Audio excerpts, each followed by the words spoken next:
చరిత్రను పరిశీలిస్తే పాములు సర్వవ్యాప్తమని గుర్తించడం జరిగింది. అంతేకాదు అవి ఒకనాటి సరీసృపాల నాటి కాలం నుంచి భూమిపై నివసిస్తున్నాయి. రైతుకు నేస్తమని భావించే ఈ జీవులు కొంతకాలంగా అంతరించుకుపోతున్నాయని అంటున్నారు శాస్త్రవేత్తలు. ఇందుకు అనేక కారణాలున్నాయి. రైతులు ఉపయోగించే ఎరువులు, పురుగుల మందుల కారణంగా చనిపోయే జీవరాశుల్లో పాములను కూడా చేర్చుతున్నారు. అయితే మన దేశంలో మాత్రం పాములు నిండుగా ఉన్నాయి. వాటితో లక్షలాది మరణాలు జరుగుతున్నా అంతరించుకుపోవడం అనేది మన దేశంలో కనిపించదు. ఎందుకంటే మన దేశంలో పామును పూజించడం జరుగుతుంది, నాగేంద్రుడి పేరుతో గౌరవించడం జరుగుతుంది. కానీ ప్రపంచవ్యాప్తంగా చూసుకుంటే కొన్ని దేశాల్లో మాత్రం పాములు కనిపించకుండా పోయాయి. అంటే అవి వివిధ కారణాల వల్ల అంతరించుకుపోయాయన్న. ఇంతకీ ఆ దేశాల పేర్లేంటి, అక్కడి పాములు ఎందుకు లేకుండా పోయాయన్న విషయాలను ఈ రోజు ఇన్డెప్త్ లో చూద్దాం. పాము పేరు చెబితేనే సాధారణంగా ఎవరైనా భయపడిపోతారు. ఎందుకంటే పాము కాటు వేయకున్నా దాని విషం తాలూకు తీవ్రత ప్రతి ఒక్కరి మనసులో దాగి ఉంటుంది. అందుకే అసలు వాటి విషం లేకపోయినా కాటు వేస్తే గుండె చలనం అధికమై మరణానికి దారితీస్తుండటమే ఇందుకు కారణం. పల్లెలు, పట్నాలు, నగరాలు అనే తేడా లేకుండా ప్రతి ప్రాంతంలోనే పాములు సంచారం జరుగుతుంది. అయితే మనం ముందు చెప్పుకున్నట్లు పాములు లేని దేశాలు కూడా ఉన్నాయి. వినటానికి ఇది ఆశ్చర్యంగా ఉన్నా నిజమే. ప్రపంచంలో పలు ప్రాంతాల్లో ఒక్కటంటే ఒక్క పాము కూడా లేని ప్రదేశాలు కూడా ఉన్నాయి. అవి లేకపోవడం వెనుక చాలా కారణాలున్నాయి. అవి చాలా ఆసక్తికరంగా ఉంటాయి. మొత్తంగా చూస్తే ప్రపంచవ్యాప్తంగా దాదాపు 4000కు పైగా పాముల రకాలున్నాయి. వీటిలో విషపూరితమైనవి మాత్రం కొన్ని మాత్రమే అంటున్నారు శాస్త్రవేత్తలు. ఆ కొన్నిటి వల్లే ప్రతి ఏటా లక్షల మంది ప్రాణాలు కోల్పోతున్నారంటే ఆశ్చర్యం కలుగుతుంది. తాజ్ పాము, కింగ్ కోబ్రా, రక్తపింజర వంటి కొన్ని రకాలు విషపూరితమైన పాము కాటుకు గురైతే మనిషి నిమిషాల్లోనే ప్రాణాలు కోల్పోతాడు. అందుకే పాము అంటే మనిషికి అనాదిగా భయం నెలకొని ఉంటుంది. పాములు లేని దేశాల విషయానికి వస్తే ముందుగా ఐర్లాండ్ గురించి తెలుసుకుందాం. ఈ దేశంలో పాములు ఉండవు. ఐర్లాండ్ ఉత్తర అట్లాంటికాలోని ఒక ద్వీపం. ఇక్కడ అత్యంత చల్లని వాతావరణం కలిగి ఉంటుంది. వాతావరణ పరంగా ఐర్లాండ్ లో వెచ్చదనం అనేది ఉండదు. సహజంగా పాములు వెచ్చదనం, వెలుతురు కలిగిన వాతావరణంలోనే జీవిస్తుండటాన్ని గమనించడం జరిగింది. అందుకే ఐర్లాండ్ లో పాములు అనేవి కనిపించవని పరిశీలకులు చెబుతున్నారు. కానీ పురాతన కాలంలో అక్కడ కొన్ని రకాలైన పాములు ఉండేవని, అవి కూడా సాధారణమైన 3 రకాల పాములు మాత్రమే ఉండేవని అంటారు. అయితే అక్కడి తీవ్రమైన చలి వల్ల సదరు జాతులు కూడా కాలగర్భంలో కలిసిపోయాయి. అప్పటి నుండి అక్కడ ఉండే చలి కారణంగా పాములు జీవించడం లేదు. అయితే ఐర్లాండ్ లో పాములు జీవించకపోవటం వెనుక ఓ ఆసక్తికర కథ ఉంది. ఐర్లాండ్ లో క్రైస్తవ మతాన్ని రక్షించడానికి సెయింట్ ప్యాట్రిక్ దేశం నలుమూలల నుండి పాములను ద్వీపం నుండి తీసుకెళ్లి సముద్రంలో విసిరేశాడని, అప్పటి నుంచి అక్కడ పాములు ఉండవని చెబుతారు. కాగా ఐర్లాండ్ లో ఇప్పటి వరకు పాములు ఉన్న దాఖలాలే లేవని ఫాజిల్ రికార్డ్ విభాగం చెబుతుంది. అలాగే 100 మిలియన్ల ఏళ్ల క్రితం ప్రకృతి వైపరీత్యాల వల్ల ఐర్లాండ్ నీటిలో మునిగిపోయిందని, అందుకే అక్కడ పాములు కనిపించకుండా పోయాయని మరికొందరు చెబుతుంటారు.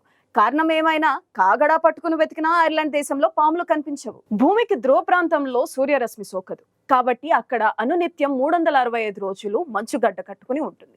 అందుకే అంటార్క్టికా ఖండంలో కూడా పాములు జీవించడానికి అనుకూల పరిస్థితులు ఉండవు. ఇక్కడ ఎటు చూసినా మంచుతో కప్పబడి ఉంటుంది. అందుకే అతి శీతల వాతావరణం నెలకొని ఉంటుంది. అందుకే పాములు మంచు ఖండం అంటార్క్టికాలో జీవించలేవు. ఎన్నో అరుదైన వన్యప్రాణులకు అంటార్క్టికా అనువైనదిగా ఉంది.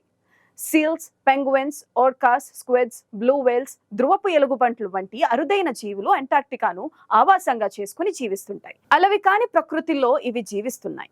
కానీ ఈ మంచు ఖండంలో పాములు మాత్రం ఉండవు. ప్రపంచంలో పాములు లేని దేశాల్లో న్యూజిలాండ్ కూడా ఒకటి. న్యూజిలాండ్ అనేది పసిఫిక్ మహాసముద్రంలో నైరుతి మూలన ఒక ద్వీప దేశం. ఇక్కడ అనేక అడవి జంతువులు జీవిస్తున్నా పాములు మాత్రం కనిపించవు. ఆశ్చర్యకరంగా ఇప్పటి వరకు ఇక్కడ ఒక్క పాము కూడా కనబడలేదు. ఇక్కడ పాములు లేకపోవటానికి కారణం విచిత్రంగా ఉంటుంది. పాములు జీవించే ప్రాంతాల నుంచి విశాలమైన సముద్రాలను దాటడం పాములకు సాధ్యం కాదు కాబట్టి ఇక్కడికి పాములు చేరుకోలేదని భావిస్తున్నారు పరిశోధకులు. అయితే సముద్రాల్లో మాత్రం కొన్ని రకాల పాములు కనిపిస్తాయి. Yellow lipped sea krait, yellow bellied sea snake వంటి పాములు న్యూజిలాండ్ చుట్టూ ఉండే నీటిలో కనిపిస్తాయి. కానీ అక్కడ నీటిలో ఉండే చల్లదనం కారణంగా అవి వెంటనే తిరిగి వెళ్ళిపోతాయని తేలింది. ఆ దేశ భూభాగంలోకి పాములు వెళ్ళలేకపోయిన కారణంగా అక్కడ పాములు కనిపించవు. పైగా న్యూజిలాండ్ లో పాములపై పూర్తి నిషేధం ఉంది. అంటే పాములను పెంపుడు జంతువులుగా ఉంచుకోకూడదు, అలాగే జూలోనూ ప్రదర్శనకు ఉంచుకోకూడదు. దేశంలో పాములను అనుమతిస్తే అవి పామురహిత పర్యావరణ వ్యవస్థలో అసమతుల్యతను కలిగిస్తాయని నమ్ముతారు. ఆర్క్టికా మాదిరిగానే గ్రీన్లాండ్ లోనూ పాములు కనిపించవు. ఈ దేశంలో ఉండే వాతావరణం పాము జాతులకు సహజ నివాసంగా ఉండదు. గ్రీన్లాండ్ లో కూడా న్యూజిలాండ్ మాదిరిగానే పెంపుడు పాములపై నిషేధం ఉంది. ఒకవేళ పాములను పెంచుకోవాలనుకుంటే అక్కడ సంబంధిత అధికారుల అనుమతి తప్పకుండా తీసుకోవాల్సి ఉంటుంది. మనం ముందు చెప్పుకున్నట్లు చల్లటి ప్రదేశాల్లో పాములు జీవించలేవు. అందుకే మరో కూలెంట్ ఐలాండ్ ఐస్లాండ్ దేశంలో కూడా ఇంతే. అక్కడ పాములు కనిపించవు. పైగా పేరుకు తగినట్లుగా అపరిమితంగా ఐస్ ఉండే ఈ మంచు ప్రాంతం వాతావరణంలో పాముల నివాసానికి ఏ మాత్రం అనువుగా ఉండదు. ఈ మంచు ప్రాంతంలో పాములు ఏ మాత్రం జీవించలేవు. అయితే ఐస్లాండ్ లో పాములు లేకపోయినా ఐస్లాండ్ లో కనిపించే ఇసుక పాముల గురించి చెప్పుకోవాలి. ఇసుక పాములు నిజమైన పాములు కావు. కేవలం గాలి చాలా వేగంగా వీచినప్పుడు ఇసుకపై పాము ఆకారాలు ఏర్పడతాయి. వాటిని ఇక్కడ వారు శాండ్ స్నేక్ అని అంటుంటారు. గాలి ఒత్తిడితో ఏర్పడే ఒక రకమైన వింత అని చెప్పుకోవాలి. వీటిని చూడటం గొప్ప అనుభూతిగా భావిస్తుంటారు పర్యాటకులు. ఇక పాములు కనిపించని మరో ప్రాంతం అలాస్కా. ఈ ప్రాంతాన్ని కూడా పామురహిత జోన్ గా నిర్ధారించారు. అలాస్కాలో కూడా అత్యధిక చల్లని వాతావరణం కలిగి ఉంటుంది.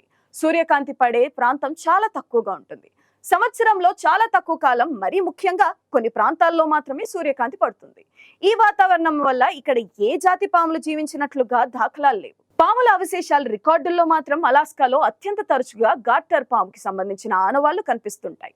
అలాస్కాలో దాదాపు పాములు లేవు. ఇక్కడ ఉన్న ఏకైక సరీసృపం సముద్ర తాబేలు మాత్రమే.